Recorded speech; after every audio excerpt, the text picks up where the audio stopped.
Good morning friends, मैं यार Tiwari class में आपका स्वागत करता हूं। आज हम जिस टॉपिक को पढ़ने वाले हैं, अब हम लोग ऑब्जेक्टिव क्वेश्चन यानी कि जो डिफेंस एग्जाम्स हैं, एनडीए है, डबल ए है, एसएसआर है, नेवी, एक्सप्रो, बायोग्रुप, इनके वीडियो पढ़ने वाले हैं। तो यार किस तरीके से शॉर्ट ट्रिक फॉलो करनी है, किस तरीके से कॉन्सेप्ट होते हैं, इस पर बात करेंगे। तो हमारा पहला टॉपिक है कॉम्प्लेक्स नंबर। ठीक है, इसे हम लोग कहते हैं सम्मिश्र संख्या। मैं इसे आपको दोनों मीडियम में पढ़ाऊंगा, हिंदी और इंग्लिश में, क्योंकि इसमें ज्यादा प्रॉब्लम नहीं है, कुछ ही वर्ड्स हैं जो सेम टू सेम है।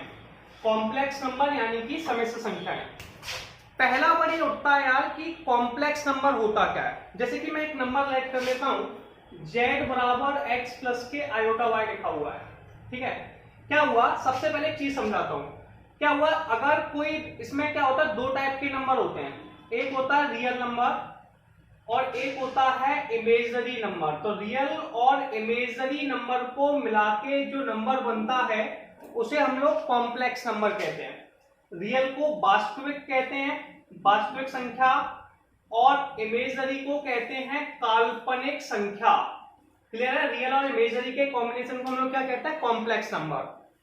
अब आपको कैसे पता चलेगा कि कोई वैल्यू रियल है कि इमेजनरी है। मान लीजिए एक्स स्क्वायर है, किसी वैल्यू का स्क्वायर अगर पॉजिटिव आता है, कितना आता है, किसी वैल्यू का स्क्वायर अगर पॉजिटिव आता है तो उसे रियल नंबर कहते हैं।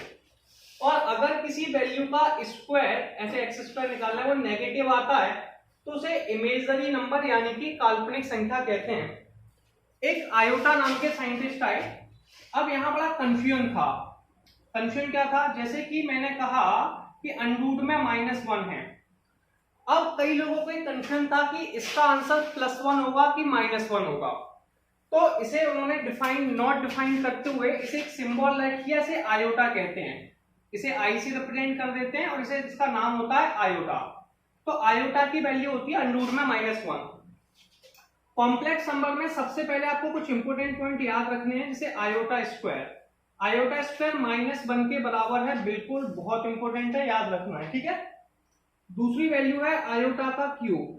आयोटा का क्यूब माइनस के आयोटा होता है, ये भी आपको याद रखना है। ठीक है, फिर है आयोटा की पावर 4। आयोटा की पावर 4 कितना होता है भैया, इसको लिख सकते हैं, ये 1 होता है। सॉल्व करना है तो आयोटा का स्क्वायर -1 का स्क्वायर +1। तो ये आपको याद रख लेने, बिल्कुल माइंड में आ जाने चाहिए, कोई प्रॉब्लम नहीं है। आयोटा स्क्वायर की वैल्यू -1 होती है, आयोटा क्यूब की माइनस आयोटा, आयोटा की पावर 4 की 1। अब हमने बात की 1 आयोटा की। इसे वैसे तो हम याद नहीं रखते, लेकिन याद रख लीजिए, बहुत काम आने वाला है। इसे 1 आयोटा है। इसे सॉल्व कैसे करेंगे, इसमें आयोटा का ऊपर और नीचे मल्टीप्लाई कर देंगे, तो आयोटा इंटू आयोटा, ये हो जाएगा आयोटा अपॉन में आयोटा का स्क्वायर। हो गया, मैंने आपको समझाया था आयोटा स्क्वायर का मान -1 होता है, तो इसकी जगह लिख देंगे आई अपॉन में -1, आंसर आ गया माइनस के आयोटा। अब इसे याद कर लीजिए, 1 आयोटा माइनस के आयोटा होता है। अब आप सोच रहे होंगे कि मैंने तो आयोटा की पावर 4 तक ही पढ़ाया है, कई लोगों को ये चीजें पहले से भी आती होंगी, लेकिन मैं स्टार्टिंग से करा रहा हूं। तो आयोटा की पावर 4 है, देखिए आयोटा की पावर से 4 के आगे क्वेश्चन आ जाए तो उसमें ऑलवेज 4 का डिवाइड दीजिए। क्या दीजिए, 4 का डिवाइड यानी कि 4 का भाग दे दीजिए। ठीक है, जैसे मैं कुछ एग्जांपल्स देता हूं, जैसे मैंने कहा, और उसका जो रिमाइंडर यानी कि शेषफल जो बचता है वो आपका आंसर हो जाएगा। एग्जांपल समझाता हूं, जैसे मेरे पास आयोटा की पावर 259 है। अब मुझे इसे सॉल्व करना है, तो मैं क्या करूंगा, 259 में 4 का डिवाइड दे दूंगा। किसका डिवाइड दे दूंगा, 4 का। आप सभी को आता है 6 टाइम्स गया 24, 1 बचा 9 आ गया। ठीक है, फिर 4 का डिवाइड दिया, 4 इंटू 4 16, ये 3 बचा। तो इसे हम लोग रिमाइंडर यानी कि शेषफल कहते हैं। ठीक है, जो रिमाइंडर या शेषफल बचा उसे आप फाइनल आंसर, इसे देखिए दो तरीके से लिख सकते हैं, 4 इंटू 1। तो पहले मैं तुम्हें आपको दोनों मेथड बताता हूं। आयोटा की पावर 259 है, इसे एक तरीका है 4 इंटू में 64 प्लस के 3 लिख लो। आप दोनों मेथड देख लीजिए, फिर इसे लिखें आयोटा की पावर 4 इंटू 64 आयोटा का क्यूब, यानी कि दोनों को अलग अलग कर लिया। आयोटा की पावर 4 1 होता है, 1 की पावर कितनी भी हो हमेशा 1 ही होती है, इंटू आयोटा का क्यूब। इसलिए हम इसे कॉन्सेप्ट समझ गए। कि अगर किसी वैल्यू में हम 4 का डिवाइड दे रहे हैं, जैसे मैंने अभी 4 का डिवाइड दिया, तो आप ये देखिए कि रिमाइंडर यानी कि शेषफल क्या बचा हुआ है, तो इसे डायरेक्ट आप क्या करेंगे, लिख देंगे आयोटा की पावर 3। क्या लिख देंगे, जो रिमाइंडर बचा है यानी कि शेषफल बचा हुआ है उसी की पावर लिख दीजिए। ठीक है, रिमाइंडर कितना बचा है 3, तो आयोटा की पावर 3। अब मैंने भी आपको याद कराया यार, आयोटा की पावर 3 कितना होता है, माइनस के आयोटा। कितना होता है, माइनस के आयोटा। तो इसका जो आंसर आ जाएगा वो आ जाएगा माइनस के आयोटा। ठीक है, कुछ और एग्जांपल से समझते हैं। जैसे मैंने कहा आयोटा की पावर 1720, चलिए 1720। अब इसमें हम लोगों ने क्या किया सुनिए, पहले या फिर 21 लिख देते हैं, जैसे 20 पे भी कर लेते हैं। ठीक है, अब ये 1720 4 से ज्यादा पावर है, जो भी पावर है उसमें हमेशा 4 का डिवाइड दो। किसका डिवाइड दो, तो 1720 में 4 का डिवाइड दो। ठीक है, आपको आता है डिवाइड देना, तो 4 का 4 टाइम्स क्या 16 आ गया, 1 बचा 12, 4 की 12, 12 कट गया और ये 0 आ गया, तो 430। अब इसमें कुछ नहीं बचा, रिमाइंडर क्या बचा, कुछ नहीं बचा, तो इसे लिख दीजिए आयोटा की पावर 0। क्या लिख दीजिए, आयोटा की पावर 0। और किसी भी वैल्यू की पावर अगर 0 है उसका आंसर 1 होता है। ठीक है, तो रिमाइंडर ना बचने पे आंसर 1 आता है। समझ में आ गया होगा आपको। और एग्जांपल्स ले लेते हैं हम लोग, जैसे कि मैं कुछ और एग्जांपल समझाता हूं, एक दो एग्जांपल से आपको क्लियर हो जाए। जैसे आयोटा की पावर 15259 है। ठीक है, इसे आपको सॉल्व करना है। मैंने आपको बहुत सिंपल ट्रिक समझाई कि भैया कुछ मत करो यार, 15259 में 15259 में केवल 4 का डिवाइड दे दो। किसका डिवाइड दे दो, 4 का। इसे तो आपको याद है तो मैं रफ कर देता हूं। ठीक है, अब जैसे ही 4 का डिवाइड दिया 3 टाइम्स में गया 12 आ गया, 3 बचा 32, 8 टाइम्स में 32 कैंसिल आउट हो गया, कोई प्रॉब्लम तो नहीं है। 4 6 12, 3 कैंसिल, 832 आ गया। अब 5 आ गया, अब 5 पे अपने पास कितना होगा भैया, 5 1 जा, सॉरी 4 1 जा 4, 1 और 19, 4 चौक 16। ठीक है, अब मुझे यहाँ क्या आ रहा है, मुझे इससे कोई मतलब नहीं भैया, इससे मुझे कोई मतलब नहीं, रफ करो। ठीक है, मुझे केवल किससे मतलब है, रिमाइंडर से। रिमाइंडर कितना बचा 3। जैसे ही रिमाइंडर 3 बचा तो मैं इसे डायरेक्ट लिख दूंगा आयोटा की पावर 3। और आयोटा की पावर 3 मैंने आपको याद कराई थी माइनस के आयोटा होती है। तो ये क्या होता है, कोई भी क्वेश्चन जिसमें हमें इतनी भी पावर दे रखी हो उसमें हमेशा 4 का डिवाइड देना है। ये बात आपको समझ में आ गई। और जो आपका रिमाइंडर यानी कि शेषफल बचा हुआ है उसे आप पावर में लिख दीजिए, आंसर आ जाएगा। कितना आसान है, ऐसे क्वेश्चन आपको मिल जाएंगे। अब मैं इसे रफ करूंगा।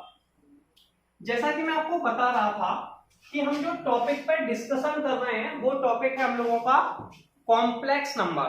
कौन सा नंबर है, कॉम्प्लेक्स नंबर। तो मैंने आपको बताया था यार कॉम्प्लेक्स नंबर क्या होता है, रियल नंबर। क्या होता है, रियल नंबर प्लस के इमेजिनरी नंबर। ठीक है,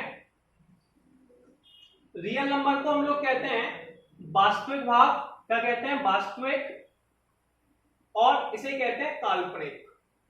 क्लियर है, ऐसे z बराबर x प्लस के आयोटा y है, तो इसमें x, देखिए सिंपल सी बात है, जिस वैल्यू के साथ i नहीं लगा है वो कैसा है, रियल है। ठीक है ना, तो ये जो x है इसके साथ आयोटा नहीं लगा, तो ये आपका रियल नंबर है, वास्तविक संख्या है, तो इसे कह देंगे आरपी।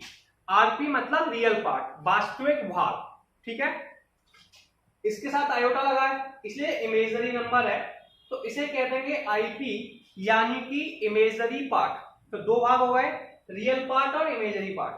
इसमें एक हम चीज निकालते हैं वो है कॉन्जुगेट। मैं आपको पहले कॉन्सेप्ट समझा रहा हूं, फिर मैं आपको ट्रिक्स बताऊंगा कि कैसे न्यूमेरिकल सॉल्व किए जाते हैं। फिर हम लोग कैलकुलेट करेंगे कॉन्जुगेट। कॉन्जुगेट बेटा जेड बार होता है। क्या होता है, जेड बार। इसे हिंदी में कहते हैं संयुग्मी। कॉन्जुगेट यानी कि संयुग्मी, इसे जेड बार लिखते हैं। किसी भी क्वेश्चन में अगर आपको जेड बार निकालना है, क्या निकालना है, जेड बार, तो आपके लिए एक सिंपल सी ट्रिक क्या हो जाएगी यार, जेड बार में केवल आई को रिप्लेस कर देते हैं माइनस के आई से। क्या करते हैं, आई की जगह लिख देते हैं वाई माइनस आई से। ऐसे x प्लस आयोटा y है, तो इसमें जेड बार कितना हो जाएगा, x माइनस के आयोटा y। इसमें z की जगह माइनस के i लग जाता है। क्लियर है, कोई प्रॉब्लम नहीं है। ऐसे मेरे पास z का मान है 2 प्लस के 3 आयोटा, क्लियर है? तो इसका कॉन्जुगेट कितना हो जाएगा 3 माइनस के 2 आयोटा। तो इस तरीके से हम कॉन्जुगेट यानी कि संयुग्मी निकाल सकते हैं। एक वर्ड और आता है मॉडुलस। मॉडुलस क्या होता है, देखिए मैं पहले आपको डिस्टेंस फिगर समझाता हूँ। देखिए ये आपका एक कर्व है, इसमें फिगर है, इसे एक्स एक्सिस कहते हैं, ये एक्स डैश एक्सिस होती है, ये बाय एक्सिस होती है और ये बाय डैश एक्सिस होती है। दिखाई दे रहा है? ठीक है, क्लियर है? अब सुनिए, ये जो होता है ये एक्स एक्सिस पॉजिटिव होती है और ये वाली एक्स एक्सिस भैया माइनस की होती है, ये बाई एक्सिस प्लस की होती है और ये वाली बाई एक्सिस माइनस की होती है। देखिए दोनों में क्या है, यहाँ प्लस प्लस ये फर्स्ट क्वाड्रेंट कहलाता है, ये सेकंड क्वाड्रेंट कहलाता है, ये थर्ड कहलाता है, ये फोर्थ कहलाता है। प्लस प्लस दोनों में, तो भैया प्लस प्लस, इसका मतलब है पहली वाली इसे ब्रैकेट में लिखते हैं ना तो एक्स वाई के फॉर्म में लिखते हैं। किसके फॉर्म में? X comma Y. पहली वैल्यू एक्स की है, दूसरी वैल्यू वाई की है। इसका मतलब है एक्स पॉजिटिव है और वाई भी पॉजिटिव है। अगर किसी क्वेश्चन में एक्स और वाई दोनों पॉजिटिव है वो फर्स्ट क्वाड्रेंट में, ठीक है? अब सुनिए, एक्स का मान यहाँ कैसा है नेगेटिव, वाई का कैसा है पॉजिटिव, तो यह हो जाएगा माइनस प्लस। तो सेकंड क्वाड्रेंट की क्या पहचान हो गई कि x का मान नेगेटिव होगा, y का पॉजिटिव होगा। अभी मैं बताऊंगा किस तरीके से। थर्ड में गए, जैसे ही थर्ड क्वाड्रेंट के पास गए, यहाँ माइनस है, x की वैल्यू भी और y की भी माइनस है, हम यहाँ पे दोनों में माइनस का साइन लगा देंगे। किसका लगा देंगे? माइनस का। x की वैल्यू भी माइनस की है, y की वैल्यू भी माइनस है, दोनों में माइनस का साइन लगा देंगे। तो जैसे ही दोनों में माइनस का साइन लगाया, ये थर्ड क्वाड्रेंट हो गया। कौन सा हो गया? Third quadrant. फोर्थ के पास गए, x कैसा है प्लस का, y कैसा है माइनस का, तो हम यहां लगा देंगे भैया प्लस माइनस। इस तरीके से आपके चारों क्वाड्रेंट हो गए। अब आप सोच रहे होंगे यार मैंने कराए क्यों? देखिए क्या होता है, फर्स्ट क्वाड्रेंट होता है, इसका एंगल थीटा होता है। अभी मैं बताऊंगा। फर्स्ट क्वाड्रेंट में एंगल कितना होता है? थीटा। यानी कि अगर आपको कोई एंगल सॉल्व करना है तो फर्स्ट क्वाड्रेंट का एंगल आप थीटा लिखने वाले हैं। सेकेंड क्वाड्रेंट में जो एंगल आता है, देखिए यहां से यहां तक की जो स्ट्रेट लाइन है पाई है, तो पाई में से थीटा कम कर दिया तो ये आ गया पाई माइनस के थीटा, ठीक है? अब यहां पर अगर आते हैं तो एक तो ये हो सकता है पाई प्लस थीटा, लेकिन ठीक है, एक एंगल क्या हो सकता है पाई प्लस थीटा और एक हो सकता है थीटा माइनस के पाई। क्या हो सकता है? जो थीटा माइनस पाई है तब लगाते हैं जब वो हमसे पूछता है कि प्रिंसिपल वैल्यू यानी कि मुख्य मान निकालिए। अब आप सोच रहे होंगे मान लो दोनों आंसर, ऐसा कोई ऑप्शन नहीं मिलेगा भैया इसमें दोनों आंसर दिए हो। आंसर या तो ऊपर वाले से निकल रहा है नीचे वाले से। अभी हम लोग इसमें पढ़ रहे हैं तो नीचे वाले को ज्यादा फॉलो करते हैं और ये हो जाएगा प्रिंसिपल वैल्यू निकालने के लिए। क्लियर है? कोई डाउट तो नहीं किसी को? तो हमें जो वैल्यू कैलकुलेट करनी है ये हमें निकालनी है प्रिंसिपल वैल्यू के लिए। किसके लिए निकालनी है? प्रिंसिपल वैल्यू के लिए। अब सुनिए, जो अगला एंगल है उस पर बात करते हैं। अगला एंगल हो जाएगा आपका माइनस के थीटा या फिर 2 पाई माइनस के थीटा। तो माइनस थीटा प्रिंसिपल वैल्यू के लिए, ठीक है? तो हम क्या देख रहे हैं, फर्स्ट क्वाड्रेंट में थीटा, सेकंड क्वाड्रेंट में हो जाएगा pi minus theta, third quadrant में हम लोग फॉलो करने वाले हैं, हम निकालेंगे मुख्य मान यानी कि प्रिंसिपल वैल्यू। क्या निकालेंगे? प्रिंसिपल वैल्यू यानी कि मुख्य मान। हम इसकी बात कर रहे हैं तो प्रिंसिपल वैल्यू या मुख्य मान में क्या होगा भैया, इनको फॉलो करना है, थीटा माइनस पाई और फोर्थ क्वाड्रेंट में हो जाएगा माइनस के थीटा। अब आपको यहाँ पे एंगल निकालने हैं। एंगल को यहाँ पे आर्गुमेंट, ठीक है, आर्गुमेंट या फिर एम्पलीट्यूड, क्या एम्पलीट्यूड या फिर इसे कोणांक कहते हैं। क्या कहते हैं? कोणांक। इसमें tan थीटा इक्वल टू होता है बाय अपॉन एक्स। थीटा की वैल्यू लिखते हैं हम लोग tan इनवर्स मॉड में बाय अपॉन एक्स। हम हमेशा इसको प्लस की लेके चलते हैं। कितनी लेके चलते हैं? प्लस की वैल्यू लेके चलते हैं। अब आपको इनका किस तरीके से यूज करना है इस पर हम बात कर लेते हैं, थोड़ा सा टाइम देके। दिखाई दे रहा है आप लोगों को? सुनिए, इसे किस तरीके से सॉल्व करना है इस पर हम बात करने वाले हैं। तो हम कैसे बात करेंगे, सुनिए। जैसे मेरे पास एक क्वेश्चन ले लेता हूं, मैं कोई भी क्वेश्चन ले लेता हूं कि भैया मेरे पास एक क्वेश्चन है कि 1 माइनस के आयोटा, ठीक है, इसका मुझे एम्पलीट्यूड, आर्गुमेंट या कोणांक निकालना है, वो भी प्रिंसिपल वैल्यू यानी कि मुख्य मान के लिए, ठीक है।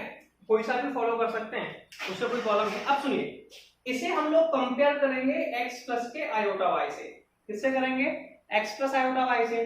जो जिसमें आयोटा लगा हुआ है वो आयोटा के साथ जाएगा, ठीक है। जो बिना आयोटा का है वो बिना आयोटा के साथ जाएगा। इसे कहते हैं compare the real and imaginary part. Competition में लिखने की जरूरत नहीं पड़ती है, तो यहाँ डायरेक्ट कर सकते हैं। तो x की वैल्यू 1 हो गई, y की वैल्यू -1 हो गई। हम यहाँ लिखेंगे x इक्वल टू 1 और y इक्वल टू -1। अब हम क्या देख रहे हैं यार, x की वैल्यू तो पॉजिटिव है, क्या आपको यहां तक दिखाई दे रहा है? ठीक है, x की वैल्यू कैसी है? पॉजिटिव, y की वैल्यू नेगेटिव। अब आपको हिंट लेनी है। हिंट क्या है यार? देखिए, जब x की वैल्यू पॉजिटिव है, पॉजिटिव का ये रही, y की वैल्यू नेगेटिव है तो नेगेटिव वैल्यू ये रही, तो जो एंगल आपका होने वाला है वो एंगल आपका फोर्थ क्वाड्रेंट होने वाला है। कौन सा होने वाला है? Fourth quadrant. तो आपको ये पॉइंट क्लियर होगा, आप इसका स्क्रीनशॉट ले लीजिए। ले लिया आपने? अब सुनिए मेरी बात, मैं इसे रफ कर देता हूं थोड़ा सा। अब जैसे आप इसका स्क्रीनशॉट ले चुके हैं तो अब मैं आपको बता ही चुका हूं, अब मेरी थोड़ी सी धार समझेंगे। ये फोर्थ क्वाड्रेंट है, थीटा की वैल्यू कितनी होती है? tan इनवर्स मॉड में बाई अपॉन में x। थीटा की वैल्यू कितनी होती है? tan इनवर्स मॉड में बाई अपॉन x। अब एक बात बताइए, बाई का मान कितना है? -1, x का मान 1, तो इसे लिख देंगे tan इनवर्स -1/1। बेटा मॉड में सारी वैल्यू प्लस की होती है, तो ये आ गया tan इनवर्स 1। आप सभी जानते हैं 1 जो है वो tan π/4 की वैल्यू है। मैं इसलिए इसको ज्यादा लिख रहा हूं कि जो लोग थोड़ा पढ़ने में कमजोर हैं या फिर जिन्होंने बेसिक नहीं कवर किया हुआ है तो वो यहाँ से पूरा बेसिक कवर कर सकते हैं। तो tan इनवर्स को tan कैंसिल आउट करेगा, तो 1 जो होता है वो tan 45 की वैल्यू होती है, तो tan π/4। ठीक है, tan से tan कैंसिल आउट हो गया, कैंसिल नहीं करना, ये प्रॉपर्टी होती है इनवर्स ट्रिग्नोमेट्री की। π/4 बचा। अब सुनिए, कई लोगों को लगा ये आंसर है, क्या है? नहीं, ये आंसर नहीं है। क्यों नहीं है? क्योंकि x का मान कैसा है भैया? पॉजिटिव है। x कैसा है? पॉजिटिव है। और y की वैल्यू कैसी है? नेगेटिव है। इसका मतलब है ये फोर्थ क्वाड्रेंट में, किसमें? फोर्थ क्वाड्रेंट में x पॉजिटिव है और y नेगेटिव है। इसका मतलब ये फोर्थ क्वाड्रेंट है। कौन सा क्वाड्रेंट है? फोर्थ क्वाड्रेंट है। इसलिए इसमें आंसर या तो -θ होगा प्रिंसिपल वैल्यू के लिए, या फिर 2π - के थीटा होगा। थीटा की वैल्यू कितनी दी है यार? π/4, तो माइनस के π/4 या फिर 2π - के π/4। तो ये 2π - π/4 में एलसीएम ले लो, 7 को 2 भेजा तो ये आ गया 8π - के π/4। इसे सॉल्व कर देंगे तो ये हो जाएगा 7π/4। तो या तो ऑप्शन में ये दिया होगा या फिर ये दिया होगा, और प्रिंसिपल वाली वैल्यू के बाद माइनस के π/4 दिया होगा, तो हम लोग इस पर टिक कर देंगे। ठीक है, और एक एग्जांपल ले लेते हैं जिससे आपको क्लियर हो जाए और सिलेक्ट करने में। जैसे मैंने एक एग्जांपल और लिया, -1 - के √3 आयोटा। ठीक है, इसे मैंने एक क्वेश्चन है, इसका भी मुझे एम्पलीट्यूड यानी कि कोणांक निकालना है। इसे मैं कंपेयर कर लूंगा, क्या कर लूंगा? Compare x plus iota y से। x की वैल्यू -1 आ गई, y की वैल्यू के √3 आ गई। किससे कंपेयर करना है? x प्लस आयोटा y से। तो x की वैल्यू भैया -1, y की वैल्यू के √3। अब हम क्या देख रहे हैं कि ये वैल्यू भी नेगेटिव है और ये वैल्यू भी नेगेटिव है। तो जब x और y दोनों नेगेटिव होते हैं तो वो थर्ड क्वाड्रेंट होता है। कौन सा होता है? थर्ड क्वाड्रेंट, यानी कि तृतीय चतुर्थांश। तो हिंदी वाले ज्यादा परेशान नहीं हो, आप लोग प्रिपेयर कर रहे हैं तो आपको ये चीजें आनी चाहिए। जो चीजें हैं आप देखते जाएं, समस्या नहीं आएगी। ठीक है, तो x और y की वैल्यू हो गई। अब हमने कहा था यार tan थीटा का एक फॉर्मूला होता है, तो थीटा बराबर मैं फॉर्मूला लगाने वाला हूं। थीटा इक्वल टू होता है tan इनवर्स मॉड में बाय अपॉन x। क्या आपको दिखाई दे रहा है?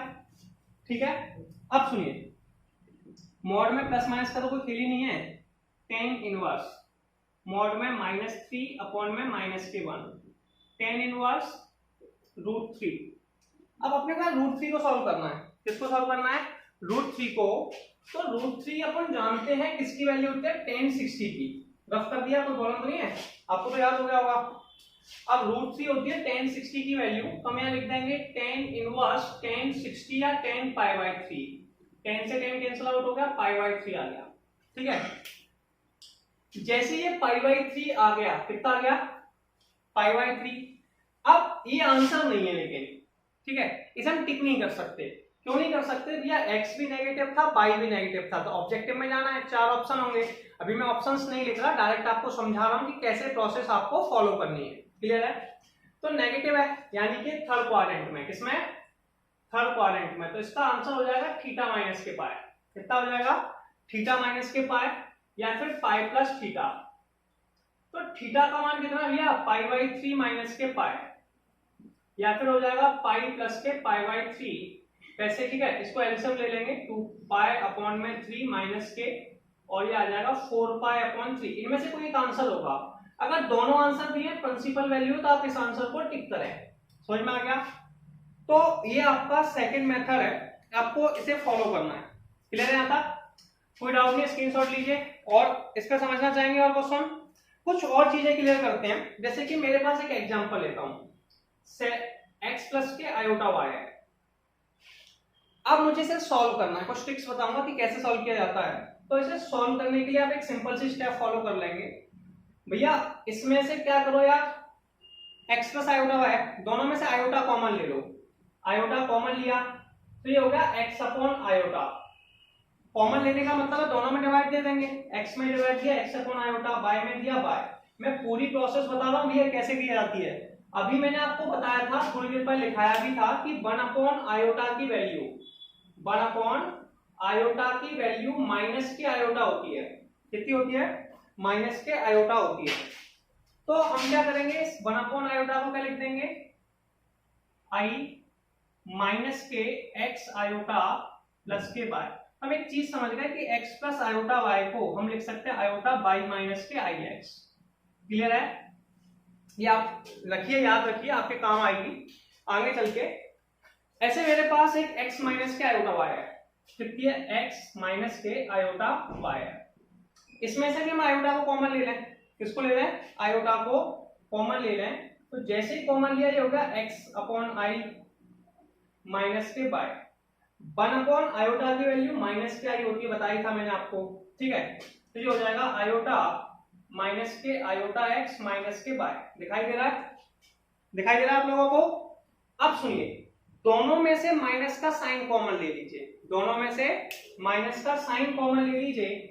x माइनस के आयोटा y बराबर हो जाएगा माइनस के i, ठीक है, y प्लस के i x। तो माइनस वाले में माइनस i कॉमन आ जाता है, y प्लस i x हो जाता है। क्लियर है? क्या आपको यहां तक कोई डाउट है? अब चलिए मैं एक आध एग्जांपल समझाता हूं, थोड़ा सा हिंट मिलेगी इससे आपको सॉल्व करने में कि कैसे इनका यूज किया जा सकता है। क्लियर है? तो सॉल्व करने के लिए एक एग्जांपल ले लेते हैं। एग्जांपल क्या भैया? √3 आयोटा। ऐसे न्यूमेरिकल आया हुआ है ये एग्जाम में, ठीक है, डिफेंस के एग्जाम में। तो √3 आयोटा, √3 प्लस आयोटा अपॉन में 1 माइनस के √3 आयोटा, ये क्वेश्चन दिया है, ठीक है। इसे सॉल्व करना है। तो आप क्या करने वाले हैं, जैसा कि मैंने भी आपको बताया था, डायरेक्ट मेथड ऐसे आपको करना है। तो यार इसमें देखिए, ये वैल्यू √3 वाले के साथ आयोटा नहीं है, इसके साथ है, इसके साथ नहीं। तो आप क्या करें, इसमें से आयोटा कॉमन ले लें। क्या ले लें? आयोटा कॉमन ले लें, या फिर आप इसे ऐसे भी कह सकते हैं, आयोटा का डिवाइड या मल्टीप्लाई कर दें। तो ये हो जाएगा। मैं आपको पूरा प्रोसेस समझाऊंगा क्योंकि अभी आप नए नए स्टार्टिंग की है, आपका ये फर्स्ट वीडियो है, तो कैसे आपको सॉल्व करना है।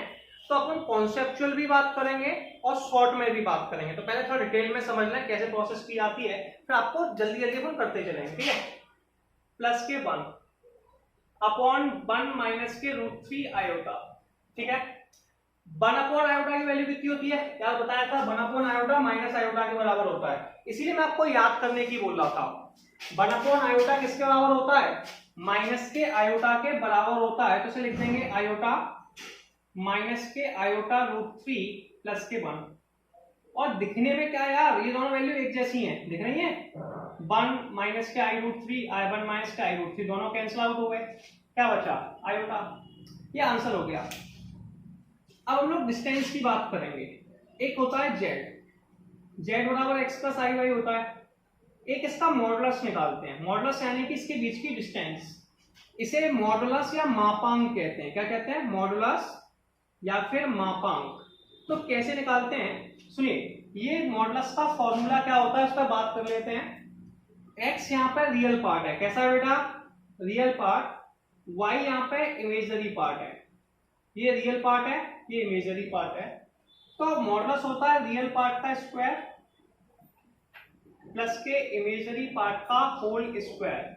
रियल पार्ट कितना है x का स्क्वायर, इमेजरी पार्ट कितना है y, तो y का स्क्वायर। तो मॉडुलस हो गया x square plus y square. ऐसे थोड़ा सा और समझते हैं। ऐसे देखिए, ऐसे मैंने एक फिगर बनाया। अब इस फिगर में यहां से लेके यहां तक की डिस्टेंस x है, ठीक है, और यहां से ऊपर की जो डिस्टेंस है ये डिस्टेंस आपकी y है। अब मुझे ये डिस्टेंस निकालनी है आप, तो हम जानते हैं ये हो गया बेस, ये हो गया बेस यानी कि आधार, और ये आपका क्या होगा, लंब यानी कि परपेंडिकुलर। तो हम एक थ्योरम पढ़ के आए थे, उस थ्योरम का नाम क्या था, पाइथागोरस थ्योरम। पाइथागोरस थ्योरम क्या होती है भैया, जेड स्क्वायर बराबर X square plus Y square. Simple है। तो जेड का मान आ जाएगा अंडर रूट में एक्स स्क्वायर प्लस के वाई स्क्वायर, पाइथागोरस थ्योरम से। हम डिस्टेंस, एक चीज और रखनी है, डिस्टेंस यानी कि दूरी हमेशा पॉजिटिव होगी। कैसी होगी, ऑलवेज भी पॉजिटिव। कैसी होगी, ऑलवेज डिस्टेंस आपकी हमेशा पॉजिटिव होगी, ऑलवेज धनात्मक होगी। क्लियर है। तो डिस्टेंस निकाल लेते हैं। ऐसे एक एग्जांपल और ले लेते हैं इस पर, जेड बराबर, ऐसे जेड बार है, जेड बार में भी x माइनस का आयोटा y होती है। तो इसका अगर मोड निकालना है, क्या निकालना है, मोड, तो क्या होता है, रियल पार्ट कितना है x, तो x का square, imagery part by minus के y का स्क्वायर, ये कहलाता है आपका x स्क्वायर प्लस के y स्क्वायर। ठीक है, हो गया। इसका मतलब क्या हुआ यार, z की जो वैल्यू है वो भी z की जो वैल्यू हमने भी निकाली थी वो भी x square plus Y square है, और जेड बार की जो वैल्यू है वो भी X square plus Y square है। ये दोनों वैल्यू इक्वल है, यानी कि जेड की और जेड बार की वैल्यू मॉड में आपस में इक्वल होती है। ठीक है, तो इससे कॉन्सेप्ट और बन गया कि मॉड जेड और मॉड में जेड बार दोनों आपस में इक्वल होंगे। क्लियर है।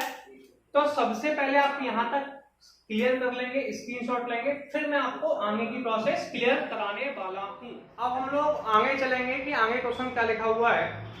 सबसे पहले हम देखते हैं, जैसे कि किसी ने कहा कि 3 + 2i है और एक वैल्यू है 5 + के 2i, इनमें से कौन सी वैल्यू बड़ी है, ठीक है, या कौन सी वैल्यू छोटी है। तो आप इसमें एक वर्ड बताइए कि ये ग्रेटर है कि ये ग्रेटर है। तो मैं आपको एक चीज बता दूं कि ये पॉसिबल नहीं है कि इनमें से कौन सी वैल्यू बड़ी है कि कौन सी वैल्यू छोटी है, विच इज ग्रेटर और लेसर, क्योंकि दो कॉम्प्लेक्स नंबर को कभी भी कंपेयर नहीं कर सकते। कॉम्प्लेक्स नंबर नहीं, सॉरी, इमेजिनरी नंबर जब तक इसमें लगा हुआ है तब तक इसमें हम लोग इसे कंपेयर नहीं कर सकते हैं। क्लियर है तक। तो इनका आप लोगों का कंपेरिजन नहीं होता। अब सुनिए मेरी बात, ऐसे जेड की वैल्यू मैंने आपको बताई थी x प्लस के आयोटा y है, जेड की वैल्यू कितनी है, x प्लस के आयोटा y, जेड बार इसका कॉन्जुगेट कहलाएगा। क्या कहलाएगा, जेड बार x माइनस के आयोटा y। ये इक्वेशन फर्स्ट और इक्वेशन सेकेंड, दोनों इक्वेशन आ गई। अब सुनिए, अगर मैं इन दोनों इक्वेशन को ऐड कर दूं, क्या कर दूं, ये आगे चल के कॉन्सेप्ट बन जाएगा, आपके लिए भी काम में आएगा। तो एडिंग, मैंने कहा था आपको अपन दोनों पे बात करेंगे, पहले फुल पढ़ेंगे फिर हम ट्रिक समझेंगे। ठीक है, adding equation first and second, तो z प्लस के z बार, तो क्या हो जाएगा भैया, दोनों को ऐड करने पर 2x आ गया। क्लियर है। इसका मतलब है जब दो कॉन्जुगेट्स को जोड़ा जाएगा तो रियल, तो ये देखिए x को हम लोग रियल नंबर कहते हैं, तो इसे कहते हैं रियल z, तो 2 × रियल z, दोनों को सब्सट्रैक्ट कर दें तो z माइनस के z बार आ गया। कितना आ जाएगा, दोनों को सब्सट्रैक्ट करने पर 2 आयोटा y, तो हो जाएगा 2 इमेजनरी z। ठीक है, एक कॉन्सेप्ट आपके पास ये भी हो गया। अब मेरी एक बात समझिए, आपके लिए काम आने वाला है, इससे हिंट भी बताऊंगा आपको। जैसे मेरे पास कोई क्वेश्चन दिया हुआ है, उसमें मेरे पास है x प्लस के आयोटा y और एक वैल्यू है x माइनस के आयोटा y। ठीक है, चलिए लिख लेते हैं, z बार की वैल्यू है x माइनस के आयोटा y। अब मैं इन दोनों का मल्टीप्लाई करूं, क्या करूं, मल्टीप्लाई, तो z × z बार बराबर क्या हो जाएगा, x प्लस के आयोटा y इनटू में एक्स माइनस के आयोटा वाई। ठीक है, अब सुनिए, ये हो गया a प्लस बी, ये हो गया a माइनस बी। तो a प्लस बी और a माइनस बी का फॉर्मूला क्या होता है बताइए? ये क्या होगा भैया? a, ये b, ये a और ये b। तो a प्लस बी और a माइनस बी का फॉर्मूला होता है a स्क्वायर माइनस के b स्क्वायर। आयोटा स्क्वायर का मान -1 होता है। ठीक है, आप सोच रहे होंगे ये तो हमें आता है, फिर तो बता रहे हैं। अब इसकी ट्रिक देखिए, इससे कैसे। इसका मतलब ये हुआ कि इस वैल्यू को हम ये लिख सकते हैं, इसका उल्टा मतलब ये हुआ कि इसको हम ये लिख सकते हैं। अब एक न्यूमेरिकल लेते हैं हम लोग। क्वेश्चन है x प्लस के आयोटा y, ठीक है, प्लस के p प्लस के आयोटा q। पहला क्वेश्चन है। अब हमारे पास लिखा हुआ है इक्वल टू में एक्स स्क्वायर प्लस के वाई स्क्वायर। अब मैं आपसे कहूं p और q की वैल्यू बताइए या फिर x और y की वैल्यू निकालिए। ठीक है, फाइन, या तो मैं ऐसे कह सकता हूं p एंड q, p और q की वैल्यू निकालिए, या फिर मैं आपसे कह सकता हूं x और y की निकालिए। देखिए कैसे सॉल्व किया जाता है, इस पर बात करेंगे। सुनिए, x प्लस के आयोटा y, p प्लस के आयोटा q। अब क्या होता है, आपको लगता है कि पहले इनका मल्टीप्लाई कर लेंगे फिर कंपेयर कर लेंगे, प्रॉब्लम आएगी। देखिए X square plus Y square है, इसको मैंने अभी समझाया था कि इसे एक्स प्लस आयोटा वाई और एक्स माइनस आयोटा वाई लिख सकते हैं। तो क्या लिख सकते हैं? X plus iota Y into में एक्स माइनस के आयोटा वाई। अब हम क्या देख रहे हैं, एक्स प्लस आयोटा वाई से X plus iota Y cancel out हो गए। ठीक है, एग्जाम में आ चुका है ये क्वेश्चन। अब क्या करना है, कंपेयर करना है। तो ये रियल पार्ट है, बिना आई का है, ये बिना आई वाले के साथ जाएगा। तो रियल पार्ट किसके साथ गया? x के साथ। तो p की वैल्यू तो x आ गई, या x की वैल्यू p आ गई। इमेजरी पार्ट यानी कि जो आयोटा के साथ है, आयोटा वाली वैल्यू आयोटा के साथ जाएगी। तो q की वैल्यू माइनस के बाई आ गई। तो आप इसे कितनी आसानी से आंसर निकाल लिया। तो आप देखेंगे ये छोटी छोटी ट्रिकें भी बहुत काम आ जाती है, जैसे x प्लस आयोटा वाई। कुछ और चीजें हम याद रखते हैं, जैसे कि मेरे पास एक वैल्यू लिखी है 1 प्लस के आई अपॉन 1 माइनस आई।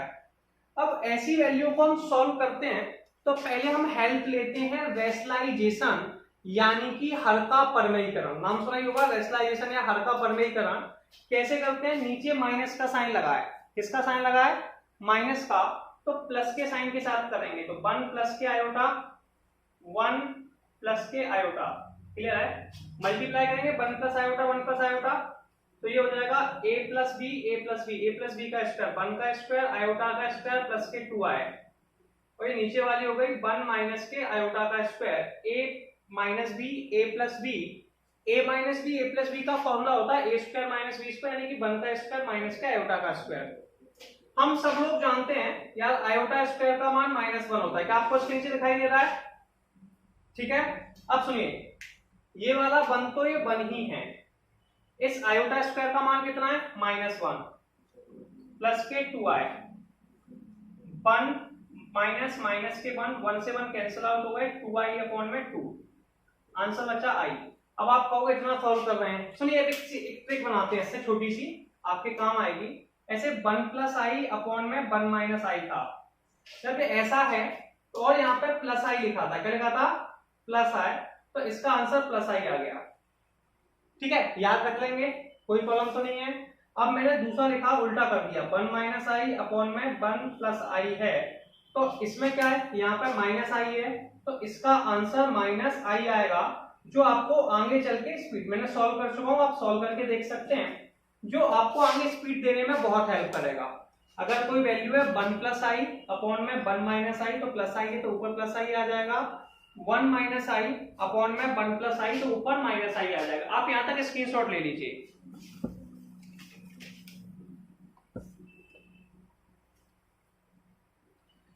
चलिए, आपने यहां तक का स्क्रीनशॉट ले लिया होगा, तो हम थोड़ा सा आगे चलेंगे। एक हम कंपेयर करना और सीख रहे हैं। कंपेयर करना वैसे मैं आपको बता चुका हूं, फिर बता देता हूं। ऐसे मेरे पास कोई वैल्यू है a प्लस के आयोटा b और एक लिखे c प्लस के आयोटा d। इसे हम तभी कंपेयर कर सकते हैं, इसमें कंपेयरिंग का एक रूल है, रियल पार्ट के साथ जाता है, यानी कि a की वैल्यू c के बराबर है। इसे कहते हैं कंपेयर करना या फिर तुलना करना।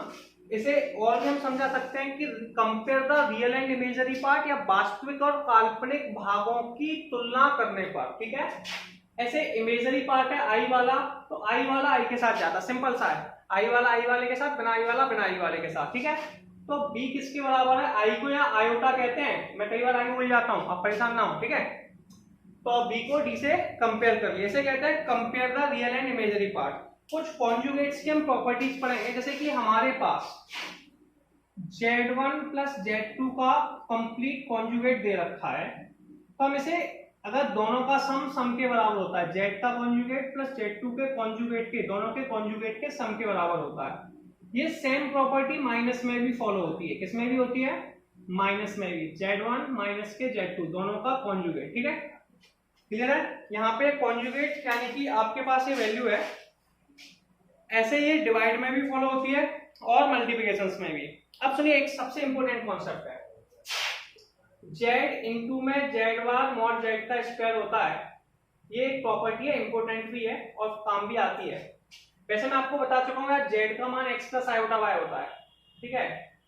Z बार कितना होता है, x माइनस आयोटा y, दोनों का मल्टीप्लाई करेंगे, जैसे ही मल्टीप्लाई किया x स्क्वायर माइनस के iota square y square, x square plus y square.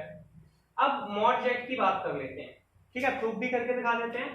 Mod Z क्या होता है, अंडरूट में X square plus Y square, बताया था अभी थोड़ी देर पहले, इस पे होल स्क्वायर लगाया तो स्क्वायर, स्क्वायर से रूट कट गया, दोनों बराबर आ गए, तो ये भी एक प्रॉपर्टी है। अब इसके बाद आप लोग आर्गुमेंट की प्रॉपर्टी पढ़ने वाले हैं। आर्गुमेंट की प्रॉपर्टी में बहुत से बच्चों को प्रॉब्लम आती है, लेकिन आसान है। आपने एक फॉर्मूला पढ़ा होगा, लॉग की प्रॉपर्टी से फॉलो करते हैं, एम एन, तो लॉग एम एन बराबर होता है लॉग एम प्लस के लॉग एन, ठीक है, आपने पढ़ा हुआ है। ऐसे किसी ने कहा argument of Z1 into Z2, तो आप इसे आर्गुमेंट, आप लॉग लेके मत समझिए, समझने के लिए अच्छा है, तो आप इसे लिख सकते हैं आर्गुमेंट ऑफ Z1 प्लस के आर्गुमेंट ऑफ Z2, क्लियर है। तो इसे आप इस तरीके से याद कर सकते हैं। आप इसे और आगे देख लीजिए, यहां तक कोई डाउट होगा नहीं, कंफ्यूजन नहीं है। अगर मान लीजिए डिवाइड में दे रखे हैं, किसमें दे रखे हैं, डिवाइड में, मैंने वैल्यू लिखी आर्गुमेंट ऑफ Z1 अपॉन में Z2, तो इसे क्या लिखेंगे, log m अपॉन n का फॉर्मूला log m माइनस के log n, तो आप लिख देंगे आर्गुमेंट ऑफ Z1 माइनस के आर्गुमेंट ऑफ Z2, क्लियर है, आर्गुमेंट ऑफ Z1 माइनस के आर्गुमेंट ऑफ Z2। ऐसे मैंने कहा आर्गुमेंट ऑफ Z की पावर n, तो वही m log n की, तो जो जाएगा n आर्गुमेंट ऑफ Z, ठीक है। तो इस तरीके से आप आर्गुमेंट की प्रॉपर्टीज को भी फॉलो कर सकते हैं, और मैं मानता हूं कि आपको आर्गुमेंट की प्रॉपर्टीज में कोई प्रॉब्लम नहीं होगी। यहां तक कोई डाउट है, कंफ्यूजन है भैया, तो यहां तक मेरे ख्याल से कोई प्रॉब्लम आपको नहीं होनी चाहिए। कुछ और समझते हैं, जैसे मेरे पास कोई क्वेश्चन ले लेता हूं, 1 अपॉन आयोटा की पावर 23 प्लस आयोटा की पावर 23 से सॉल्व करना है।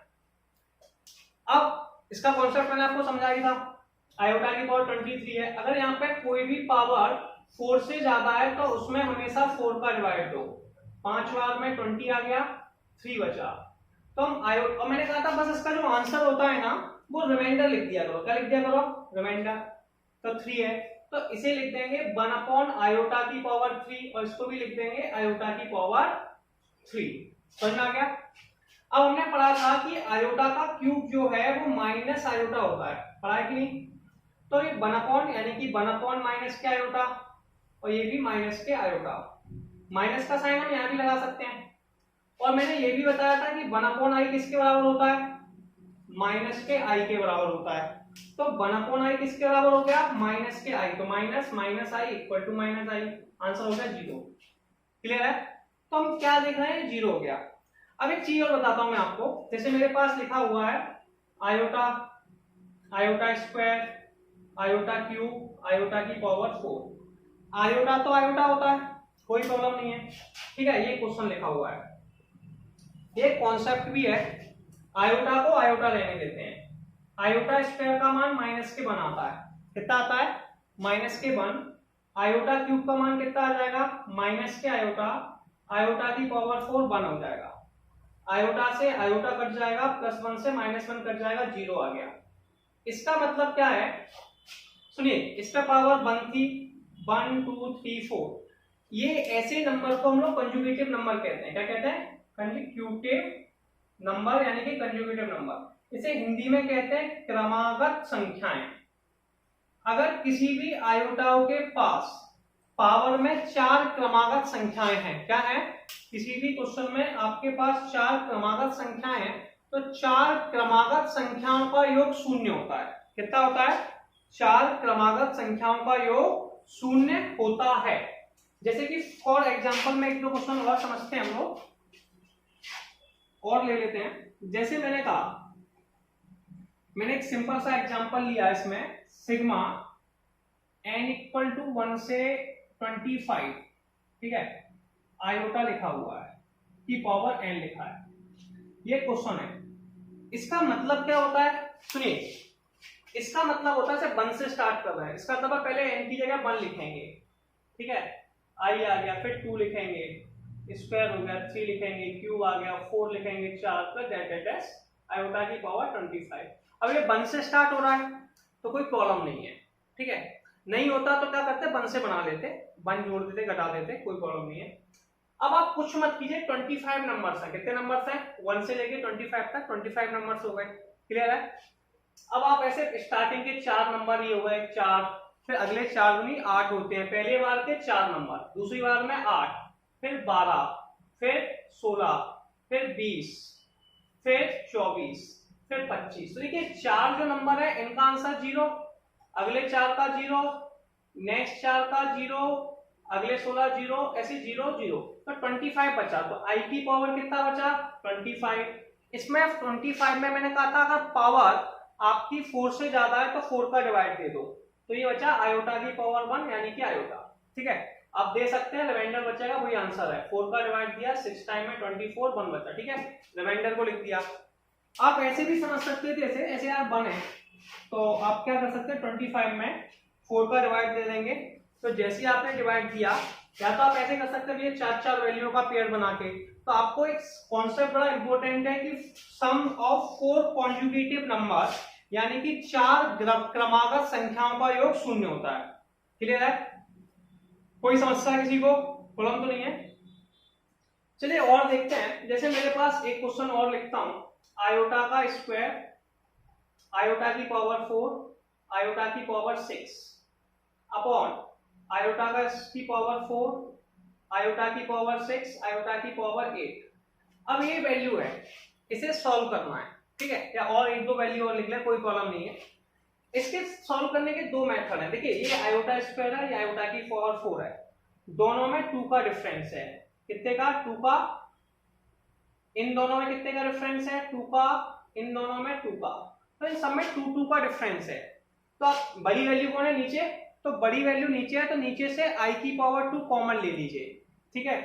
तो आप लिखेंगे इसे आयोटा स्क्वायर, आयोटा की पावर 4, आयोटा की पावर 6। जैसे ही 2 कॉमन लिया तो यहाँ क्या बचा? आयोटा स्क्वायर, आयोटा 4, आयोटा की पावर 6। इससे नीचे वाली वैल्यू कैंसिल हो गई, 1 upon iota square. Iota square का मान -1 होता है, आंसर आ गया -1। क्लियर है? तो आंसर कितना हो गया? -1। और मेरे ख्याल से आपको कोई डाउट नहीं होगी, देख लीजिए, कोई डाउट है? तो आसान है यार, कोई प्रॉब्लम नहीं है। तो इस तरीके से न्यूमेरिकल सॉल्व करने हैं आप लोगों को, क्लियर है। और एग्जांपल लेके देखते हैं। जैसे कि मैं कोई भी एग्जांपल ले लेता हूं, सिग्मा i इक्वल टू 1 से लेके 9 तक ले रहा हूं, i की पावर n, i, ठीक है, i की पावर n ले रहा हूं, ठीक है। अब सुनिए इसका मतलब क्या है, पहले 1, फिर 2, फिर 3, फिर 4, फिर 5, फिर 6, फिर 7, फिर 8, फिर 9। अब हम क्या देख रहे हैं? 4 नंबर्स हैं, 1 2 3 4। कितना सम आएगा भैया? 0। 4 मैंने बोला था सम ऑफ 4 कॉन्जुगेटिव नंबर इज 0, तो 4 कॉन्जुगेटिव नंबर है, सम कितना हो जाएगा? 0। ये नेक्स्ट अगले 4 नंबर हैं, ए अगले 4 नंबर का 0 बचा, क्या? i की पावर 9। कितना बचा? i की पावर 9, दिखाई दे रहा है। अब अपन ने कहा था यार जो भी नंबर है ना जो 4 से बड़े हैं उनमें हमेशा 4 का डिवाइड दो, 1 बचा, जो रिमाइंडर बचा उसे आंसर लिख दो। तो आयोटा आ गया, कितना आ गया? आयोटा, ठीक है। तो आप अभी एयरफोर्स का एग्जाम देने वाले हैं और बाकी एग्जाम डिफेंस के देंगे, तो ये आपको बहुत हेल्प करने वाले हैं। तो ये आपका पहला इंट्रोडक्शन पार्ट है। इस वीडियो में हम लोग इंट्रोडक्शंस के बारे में बात कर रहे हैं। एक प्रॉपर्टी और याद कर लीजिए, cube root of 1 omega plus omega square बराबर में 0। क्लियर है? ये आपको काम आएगी। 1 प्लस ओमेगा स्क्वायर बराबर 0। इसमें क्या होता है यार, सुनिए। अब हमें 1 की वैल्यू तो 1 ही होती है। कितनी होती है? 1। ओमेगा की वैल्यू होती है ओमेगा की वैल्यू कितनी होती है? -1। एक बार थोड़ा सा याद करेंगे। ओमेगा की वैल्यू होती है -1 प्लस के √3 आयोटा अपॉन 2। ऐसे कई लोगों को याद करने में प्रॉब्लम है। देखिए, ओमेगा के ऊपर पावर कितनी है? 1 है, इसलिए इसमें एक माइनस आया, इसलिए -1 √3 upon iota upon 2। Omega square में कितने पावर है? 2, इसलिए इसमें 2 माइनस आ जाएंगे। ठीक है, इस तरीके से हम इसे याद रख सकते हैं। ठीक है, फिर से एक बार देखेंगे। 1 प्लस ओमेगा स्क्वायर, तो 1 ओमेगा और ओमेगा स्क्वायर इकाई के घनमूल होते हैं। क्या होते हैं? इकाई के घनमूल। इसे हम लोग कहते हैं क्यूब रूट ऑफ यूनिटी। क्या कहते हैं? Cube root of unity. तो ओमेगा की वैल्यू कैसे निकालते हैं? ओमेगा में पावर 1 है, इसलिए इसमें एक minus -1 plus √3 upon iota upon 2। Omega square में 2 माइनस, तो -1 -√3 आयोटा अपॉन 2। क्लियर है? तो इस तरीके से हमने क्यूब रूट ऑफ यूनिटी भी पढ़ लिया। तो आज के वीडियो में हम यहीं तक करेंगे। अगले वीडियो में मैं आपको टिप्स और ट्रिक बताने वाला हूँ कि किस तरीके से ट्रिक से न्यूमेरिकल सॉल्व किए जाएंगे, और कुछ ट्रिक्स मैंने यहाँ भी एक्सप्लेन किए। तो आप जब तक ये टॉपिक अच्छे से तैयार नहीं कर लेंगे, आप अगले वीडियो में अच्छा नहीं कर पाएंगे। पहले आपको स्टडी करनी है। नेक्स्ट वीडियो में मिलेंगे जिसमें हम लोग और अच्छे से तैयार करने वाले हैं। ठीक है, न्यूमेरिकल्स को।